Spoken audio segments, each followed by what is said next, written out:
नमस्कार दोस्तों। आज हम अपने दैनिक कर्तव्यों के बारे में बात करेंगे।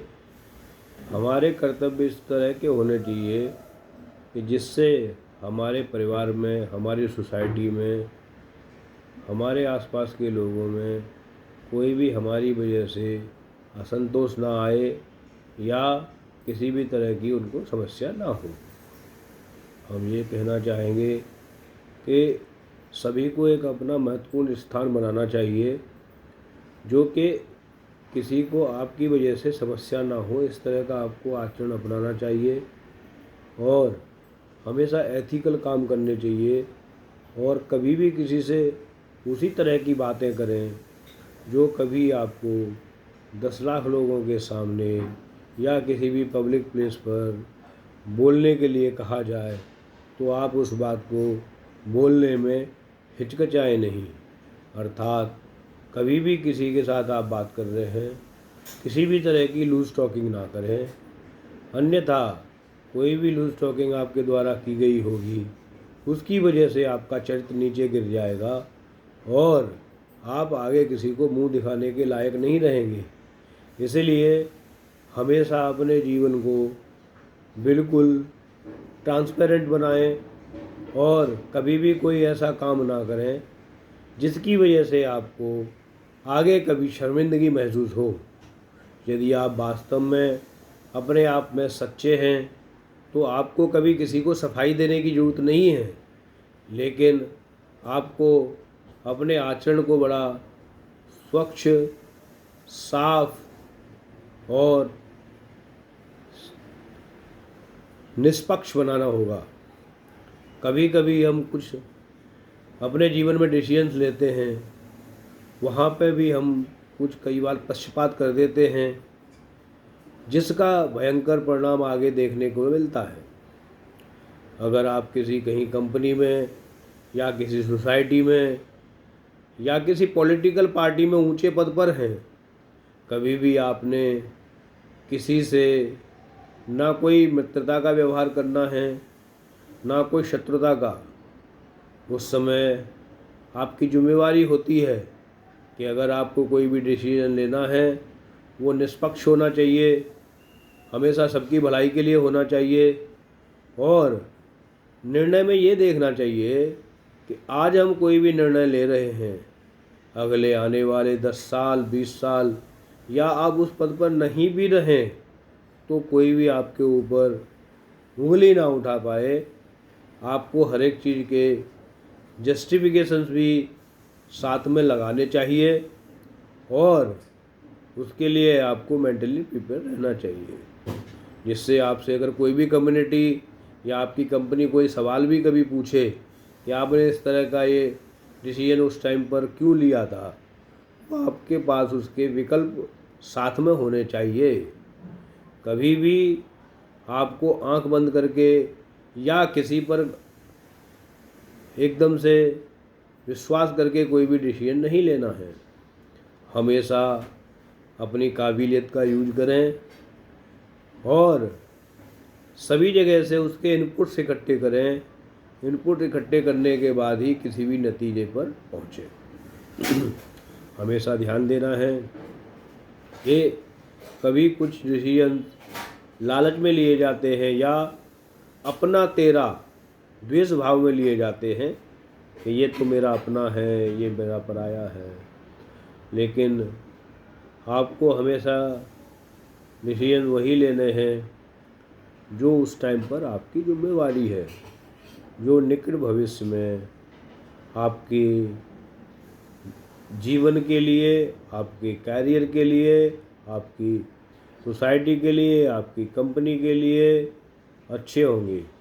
हो सकता है उस समय वो निर्णय लिया जाए तो लोगों को अच्छा ना लगे, लेकिन अगर आपने अपने विवेक के साथ कोई भी निर्णय लिया है और आपने हर एक पहलू पर सोचा है तो जाहिर है कि आने वाले टाइम में उस निर्णय के अच्छे नतीजे होंगे और बाद में सब आप लोग आपकी सराहना ज़रूर करेंगे कि आपने बड़ा अच्छा निर्णय लिया इसकी वजह से हमारी कंपनी को फ़ायदा हुआ, हमारे देश को फ़ायदा हुआ। तो हमेशा मैं बार बार यही बात करता हूँ, कभी भी कोई भी काम करो उसमें देश का हित जरूर होना चाहिए। जो लोग हमेशा देश को साथ में लेके काम करते हैं वो कभी कोई गलत काम ना तो करेंगे, ना गलत काम करने के लिए सोचेंगे, और ना ही किसी को गलत काम के लिए प्रोत्साहन देंगे। इसीलिए छोटी सोच या छोटा प्रलोभन हमें नीचे गिरा सकता है, हमारी जीवन भर की सफल मेहनत को बर्बाद कर सकता है। कभी भी किसी लालच के चक्कर में ना आए। हमेशा जो भी निर्णय लें कंपैरेटिवली बेटर ऑप्शन को चुनें, जिससे आपका जीवन, आपका आचरण कई युगों युगों तक लोग सराहनीयता के साथ पढ़ेंगे, देखेंगे और समझेंगे। मैं बार बार एक बात कहता हूँ, सरदार वल्लभ भाई पटेल का बहुत बड़ा देश के लिए योगदान रहा है। उन्होंने 570 रियासतों को आपस में जोड़ा। किसी भी परिवार में, देश में फूट डालना बड़ा आसान होता है, लेकिन उन सभी लोगों को एक साथ जोड़कर बात करना, जोड़ने का प्रयास करना या जोड़ने में सफल होना आसान नहीं होता, लेकिन मुश्किल भी नहीं होता। पर लोग अच्छे कामों के लिए कोशिश नहीं करते, बस डिवाइड एंड रूल, यानी अपनी अच्छी बातों को या बुरी बातों को दूसरों लोगों से मनवाने के लिए कभी कभी ऐसे डिसीजन लेते हैं कि बस उस टाइम पे आपकी इज्जत हो, लेकिन वो उस टाइम पर आपने जो कदम उठाया हो सकता है कि लालच में आके वो गलत कदम भी हो सकता है, जिससे आने वाले परिणाम बड़े भयंकर होंगे। हमेशा ध्यान रखना है कि कभी भी कोई भी डिसीजन हमेशा समाज को जोड़ने के लिए, परिवार को एकत्रित करने के लिए, देश की सभी जनता को, सभी समुदायों को, सभी धर्मों को एक करने के लिए होना चाहिए, ना कि किसी को बखेरने के लिए। हमेशा जीवों पर दया करो। हमारा सनातन धर्म यही सिखाता है, अहिंसा परमो धर्म। जो अगर अच्छे से सोचेगा, विचार अच्छे होंगे, जीव हत्या नहीं करेगा, वो कभी किसी का गलत कर ही नहीं सकता है। देश तभी आगे बढ़ता है, समाज तभी आगे बढ़ता है। चरित्र भी बहुत इम्पोर्टेंट है।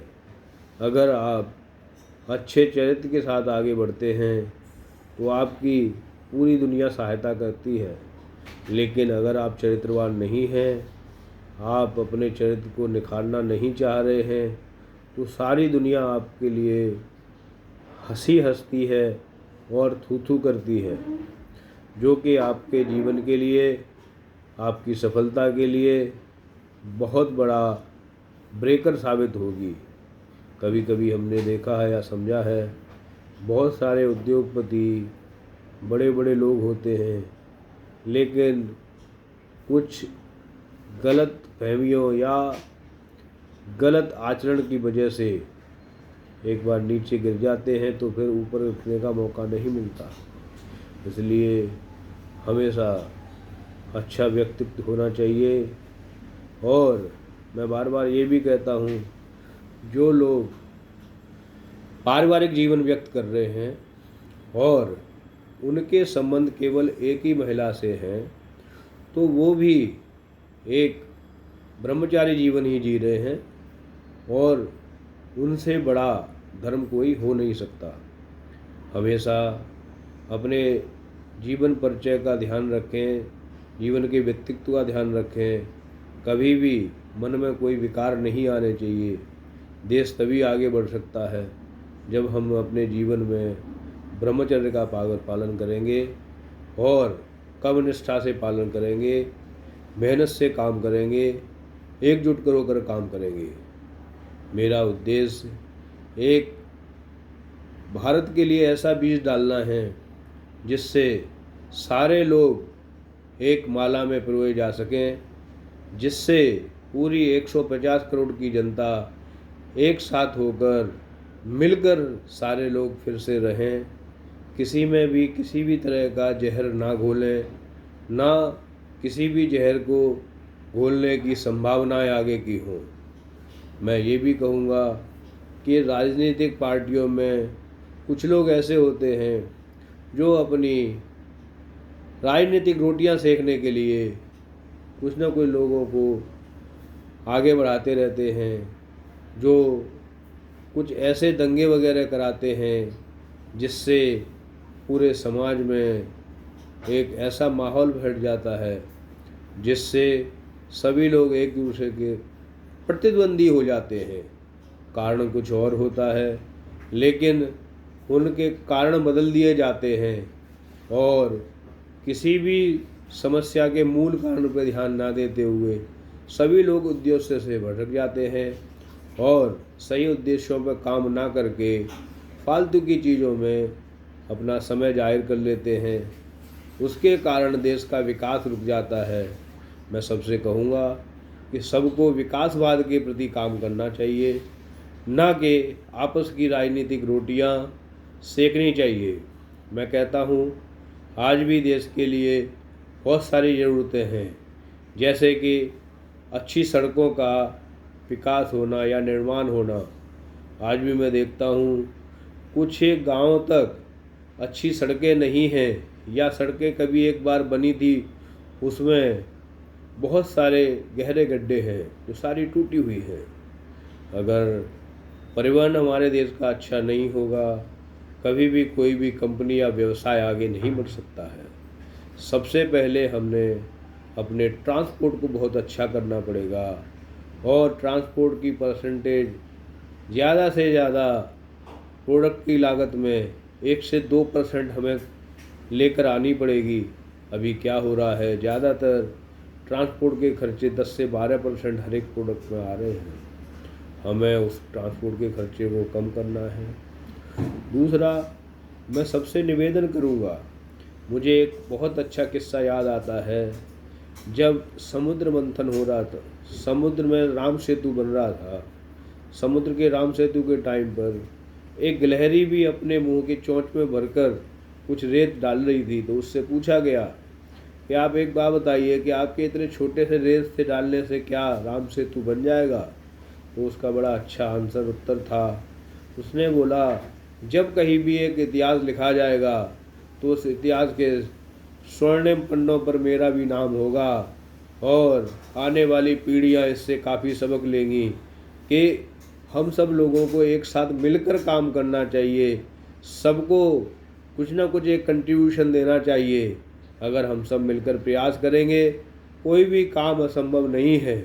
इसलिए मैं गवर्नमेंट से अनुरोध करूँगा कि हमारे यहाँ टैक्स बहुत ज़्यादा है। मिडिल क्लास फैमिली टैक्स के लिए बहुत ज़्यादा परेशान है। इसीलिए मैं अनुरोध करूँगा कि टैक्स का ये अलग अलग जो स्लैब बनाए गए हैं, उस स्लैब को हटाकर फ्लैट 5% प्लस 5% इनकम टैक्स रखना चाहिए, जिसमें जो छोटे लोग हैं वो भी 5% के हिसाब से अपनी इनकम के हिसाब से टैक्स भरेंगे और देश के विकास में सहयोगी बनेंगे और अपने आप में गर्व महसूस करेंगे। मैं बार बार ये भी कहता हूँ कि हमें आरक्षण या सब्सिडी से निकलकर बाहर आना चाहिए। हम सबका उद्देश्य ये होना चाहिए कि सभी लोगों को हम इस स्तर का बनाएं कि उनको कभी कोई भी सब्सिडी देने की ज़रूरत ना पड़े या उनको कभी भी कोई भी आरक्षण देने की ज़रूरत ना पड़े। सबसे पहले तो हम जब किसी को जातिवाद पर आरक्षण देते हैं तो हम उनको जातिवादी में बांट देते हैं और उनको हम दिखाते हैं कि ये हमसे छोटे लोग हैं, या कभी हम मेजॉरिटी की बात करते हैं। तो ये सब हमने बांटना क्यों है? जब हम एक परिवार में रहते हैं, वहाँ पे क्या हम उनको बोलते हैं कि भाई तुम जो है छोटा है या बड़ा है या ये है? वहाँ एक परिवार की बात करते हैं। तो जब हम सभी इस बड़े देश के वासी हैं, नागरिक हैं, तो हम एक परिवारवाद की बात क्यों नहीं करते। हम सब 150 करोड़ देशवासी नहीं, एक पूरा परिवार है। एक दूसरे की समस्या को हमें समझना चाहिए। हमें दो सबकी बेसिक ज़रूरतें हैं, अगर गवर्नमेंट कर सकती है तो हमें सबको अपने रहने के लिए आवास नंबर ऑफ़ फैमिली मेम्बर के हिसाब से अलॉट कराने चाहिए। दूसरा, आजकल बहुत बड़ा पैसा सभी लोगों का स्कूलों में फीस में देना पड़ता है। इसके लिए मैं गवर्नमेंट से अनुरोध करूँगा कि सारे स्कूलों का एजुकेशन स्टैंडर्ड एक जैसा होना चाहिए, चाहे वो गवर्नमेंट हो या प्राइवेट स्कूल हो, और हर एक जगह सभी कैटेगरी के लोग हर एक स्कूल में पढ़ने चाहिए। ये तभी संभव है कि अगर किसी भी पॉलिटिकल लीडर के बच्चे भी अगर किसी सरकारी स्कूल में पढ़ेंगे तो जाहिर है वो पीटीएम में वहाँ विजिट करने ज़रूर जाएंगे और उस कॉलेज का या सरकारी स्कूल का स्तर ज़रूर सुधरेगा। मैं कभी भी कोई लालच की बात नहीं करता हूँ, लेकिन अभी भी हमें बहुत कुछ काम करने पड़ेंगे जिससे हमारे समाज में बहुत सारे सुधारों की अभी भी ज़रूरत है। हमें हमेशा एक अच्छे व्यक्तित्व के साथ आगे बढ़ना पड़ेगा। सभी लोगों को एक साथ लेके आगे बढ़ना पड़ेगा, जिनमें उनकी बेसिक ज़रूरतों को ध्यान रखना पड़ेगा। एक अच्छे स्वास्थ्य की देखभाल के लिए अच्छे डॉक्टरों और एक अच्छे हॉस्पिटलों की व्यवस्था गांव-गांव में और शहरों में नज़दीक में करनी पड़ेगी। कम से कम 1000 लोगों के पास में कम से कम 100 बेड का एक हॉस्पिटल आसपास होना चाहिए, जिससे कभी कोई इमरजेंसी आए तो उसमें अच्छे से उनको तुरंत भेजा जाए और उनका सही समय पर इलाज हो सके। अभी हम देख रहे हैं कि ना ही तो सरकारी स्कूलों में मास्टर हैं, ना ही सरकारी स्कूल की बिल्डिंग सही है, ना ही सरकारी हॉस्पिटल की बिल्डिंग ठीक है, ना ही वहाँ डॉक्टर हैं। हम ये चाहते हैं कि पब्लिक ट्रांसपोर्ट भी इस तरह का होना चाहिए कि जिससे हर एक गांव की कनेक्टिविटी अच्छी हो, जिससे ज़्यादातर लोग अपने घर से ही ड्यूटी कर सकें, डेली अपने घर से जाएं और आएं, और कनेक्टिविटी अच्छी होनी चाहिए। जो ट्रांसपोर्ट पब्लिक ट्रांसपोर्ट होना चाहिए, हर घर तक सरकारी बसें, सरकारी अच्छी ट्रेनें जिनकी स्पीड अच्छी हो। जैसे मैंने चाइना या जापान में देखा है कि 300 की स्पीड पर ट्रेन चलती है तो लोग डेली 300 किलोमीटर भी अप डाउन करते हैं। ये दिन अगर भारतवर्ष में आता है तो ये भारतवर्ष के लिए एक बहुत बड़ी क्रांति होगी, क्योंकि आज भी 70% जनता गांव में ही रह रही है और सबसे बड़ा चैलेंज उनका ट्रांसपोर्ट का होता है।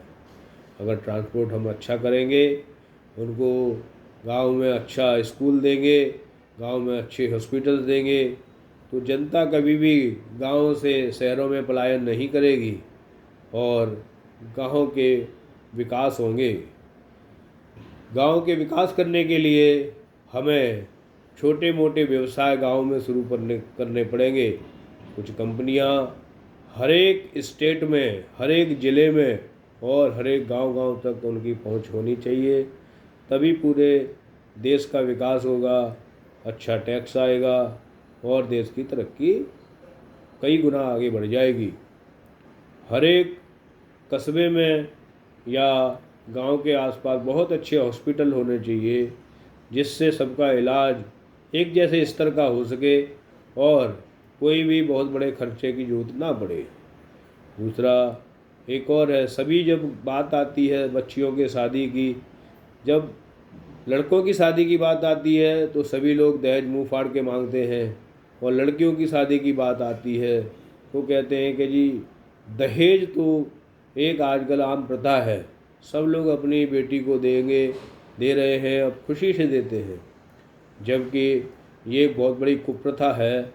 हमें अगर करप्शन ख़त्म करना है तो दहेज प्रथा को भी जड़ से ख़त्म करना पड़ेगा, नारी उत्पीड़न को जड़ से ख़त्म करना पड़ेगा।